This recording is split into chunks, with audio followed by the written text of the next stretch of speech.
अस्सलाम वालेकुम स्टूडेंट्स, हमने स्टार्ट किया था चैप्टर 5 जो कि था states of matter.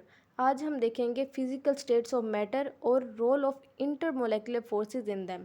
As you all know that matter exist in 3 physical states. जैसे कि आप सब लोगों को पता है कि जो मैटर होता है वो 3 फिजिकल स्टेट्स में एग्जिस्ट करते हैं, जो कि है gas, liquid and solid. In the gaseous state the molecules are far apart from each other. आपको पता है कि जो गैसियस स्टेट होती है उसमें जो मोलिक्यूल्स होते हैं उसने जो जितनी भी स्पेस उनको दी जाती है वो उसमें कवर कर लेते हैं, इधर उधर फैल जाते हैं। इसीलिए जो मोलिक्यूल्स होते हैं गैसियस स्टेट में वो बहुत ज़्यादा दूर होते हैं, एक दूसरे से फार अपार्ट फ्रॉम ईच अदर होते हैं। देयरफॉर इसीलिए जो इंटरमोलेकुलर फोर्सेस होती हैं इन गैसेस में वो बहुत ज़्यादा वीक होती हैं।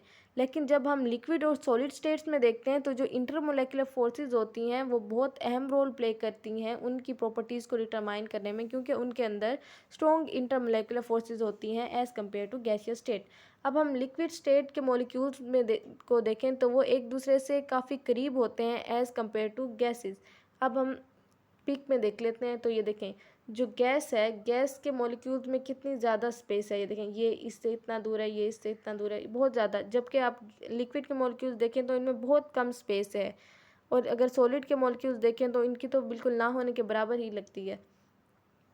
और अब हम पढ़ते हैं कि जो लिक्विड स्टेट की मॉलिक्यूल्स हैं उनके बहुत ज़्यादा करीब होने की वजह से उनके अंदर स्ट्रॉन्गर इंटरमोलेकुलर फोर्सेस डेवलप हो जाती हैं। स्ट्रॉन्गर इंटरमोलेकुलर फोर्सेस, आपने इंटरमोलेकुलर फोर्सेस का मतलब आपको पता होगा कि जो मॉलिक्यूल्स के दरमियान की फोर्सेस होती हैं उनको हम इंटरमोलेकुलर फोर्सेस कहते हैं। और इन स्ट्रॉन्ग इंटरमोलेकुलर फोर्सेस के होने की वजह से इसके जो फिज़िकल प्रॉपर्टीज़ हैं लिक्विड्स की वो काफ़ी ज़्यादा इफेक्टेड होती हैं। मैंने आपको फिजिकल प्रॉपर्टीज़ ऑफ गैसेस पढ़ाया है जिसमें diffusion, effusion, compressibility, pressure, then mobility, और हमने डेंसिटी के बारे में पढ़ा। इसी तरह से जो फिजिकल प्रॉपर्टीज़ हम पढ़ेंगे लिक्विड्स के बारे में वो हम diffusion, evaporation, vapour pressure and boiling point के बारे में इंशाल्लाह पढ़ेंगे।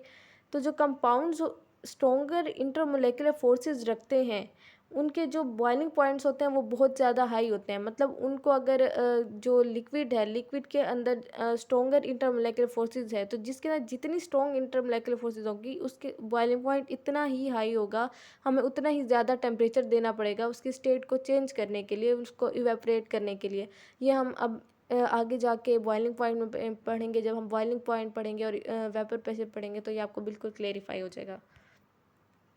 और जो इंटरमोलेकुलर फोर्सेस होती हैं सॉलिड स्टेट में वो बहुत ज़्यादा डोमिनेंट होती हैं, इतनी ज़्यादा डोमिनेंट होती हैं कि जो मॉलिक्यूल्स होते हैं वो हमें मोशनलेस दिखाई देते हैं और वो रेगुलर पैटर्न में अरेंज होते हैं एक दूसरे के साथ। लाइक हमने सॉलिड्स में पढ़ा था कि NaCl एक सॉलिड स्टेट में होता है तो वो क्रिस्टल लैटिस बनाता है, उसकी प्रॉपर एक स्ट्रक्चर होती है, मॉलिक्यूल्स ने अरेंज किया होता है। इसलिए जो सॉलिड्स होते हैं उन्होंने एक रेगुलर पैटर्न में खुद को अरेंज किया होता है और ये लिक्विड के मॉलिक्यूल से भी डेंसर होते हैं। तो जो सॉलिड होते हैं उनको तोड़ना बहुत ज़्यादा मुश्किल होता है। तो अगर कोई आपसे पूछ ले कि ज़्यादा इंटरमोलेकुलर फोर्सेस किस में पाई जाएंगी, किस फिजिकल स्टेट में, तो सॉलिड स्टेट में सबसे ज़्यादा इंटरमोलेकुलर फोर्सेस पाई जाएंगी, देन लिक्विड स्टेट में पाई जाएंगी एंड देन गैस स्टेट में पाई जाएंगी।